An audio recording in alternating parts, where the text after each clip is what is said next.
On the issue of the alleged fake fertilizer, it is true that in the first few weeks, complaints of fake fertilizer being circulated in some parts of the country have dominated our conversations around the economy. These complaints are aimed at poking holes into our government's efforts towards implementation of the National Subsidy Fertilizer Program, NFSP, which is aimed at increasing agricultural production and productivity. The program further aims to cushion smallholder farmers from fertilizer price fluctuations, ensuring that they produce competitively and contribute to the alleviation of the high cost of living. By yesterday, 102,984 bags were redeemed, yesterday alone.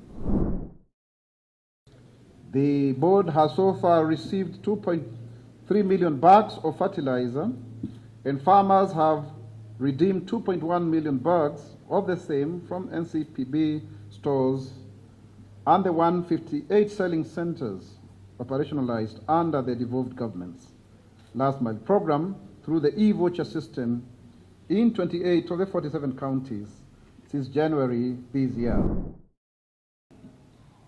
May I take this opportunity to explain that investigations are ongoing over the allegations of fake fertilizer supplied to farmers with the aim of nailing down those behind the scam.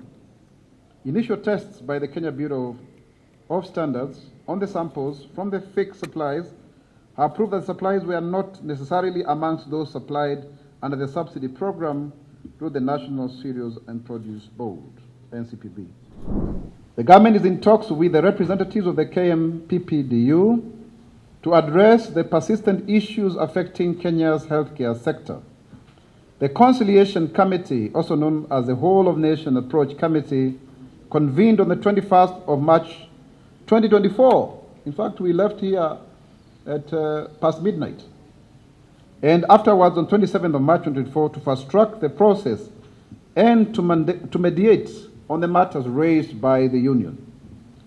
Accordingly, the national government has initiated varied measures to meet its obligation and responsibilities, including providing grants and scholarships for eligible postgraduate medical officers, paying basic salary arrears, and obtaining budgetary support of 2.4 billion for the immediate deployment and posting of the 2023-2024 cohort of medical student interns. Further, the strike notice issued by KMPPDU remains suspended. This is in line with yesterday's order from the Employment and Labor Relations Court, requiring the whole of nation approach and conciliation meetings be concluded within 14 days, and that the parties to conclude and file in court the minimum safety service MOU within that period. Additionally, the order directs the Council of Governors, COG, to compile and file in court a report on the gaps within public health facilities with a view of informing the ongoing renegotiations, including the current number and cadres within the health facilities, including the intern doctors. The Kenya government, in collaboration with the county government, is committed to the realization of universal health care, UHC, and will thus continue to work together with KMPPDU and KMPPDC as well to ensure that all stakeholders promote the highest quality of standards of health care for all of Kenya.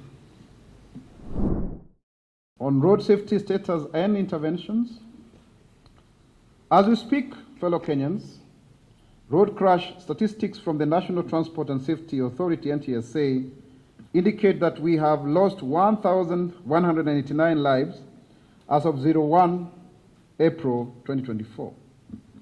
That is about 3 days ago. This is actually 5.3% increase within the same period last year, when we lost fellow Kenyans totaling to 1,129. So you can see an increase there, from 1,129 to 1,189. That's a whole increase of 60 individuals. The report also indicates that the leading causes of road accidents in Kenya include drivers exceeding speed limits, late night travel, lane indiscipline, driver fatigue, road unfamiliarity, use of roadworthy motor vehicles, driving under the influence of drugs and alcohol, crossing at undesignated places, untrained and inexperienced riders, as well as a failure to wear protective and reflective gears for e.g. helmets, vests, amongst other factors. When analyzed by road user category, statistics indicate that pedestrians continue to lead the number of fatalities at 436, while motorcyclists follow at 276. In particular, passengers road user category has presented the highest increase, that is 20.6%, while motorcyclist category has presented a decrease by 11.3%, which is very, very commendable. That means the border people and everybody else, they are becoming more, that program of ensuring that they get to know more about their safety is working. But that should not mean that then we should stop at it. Further, pedestrian, passenger, and pedal cyclists categories have shown an increase in fatalities reported during the period under review. So people on motorbikes and such other kind of, so this is quite interesting. Sadly, these are not just numbers and statistics. They are our fathers, mothers, sisters, brothers, and children whose lives have been cut short through road carnage. The impact of road accidents on our families and the country at large cannot therefore be understated. As a government, we remain committed to safeguarding the lives and properties of each citizen, and we will work together with the road safety agencies at all levels to ensure that our roads are safe and that those found flouting traffic rules are apprehended as per the law. This is, however, an initiative that we cannot undertake on our very own. We need collaboration and support of all road users in changing the grim narrative around the road carnage in Kenya. Accordingly, we urge motorists and other road users to observe traffic rules, all road users to share roads responsibly, and drivers, vehicle owners, SACCO company officials to comply with the laws relating to routes, timing, and overloading, and also pedestrians to report all incidences of traffic violation by drivers, including in public transport. However, on this other issue of what we commonly know as drug and substance abuse, the government is keen on the reintegration of addicts and is also committed on suppressing both the supply and demand of illicit alcohol, narcotics, drugs, and psychotropic substances within our school and residential areas. Accordingly, the national government is putting up several treatment and rehabilitation centers.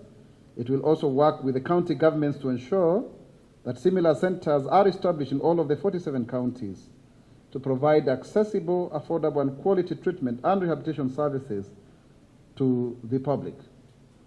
We don't want to lose our children. We don't want to lose our mothers, our fathers to this issue. And we want to really congratulate the national government administration officials who are actually in the battlefront, the police officers, and we want to encourage them to continue fighting. You are doing a great national duty out of patriotism to ensure that we protect not only the present, but the future generation. Asanteni sana. Kenya itasimama, Kenya itainuka, Kenya itanawiri kwa umoja na uzalendo. Mimi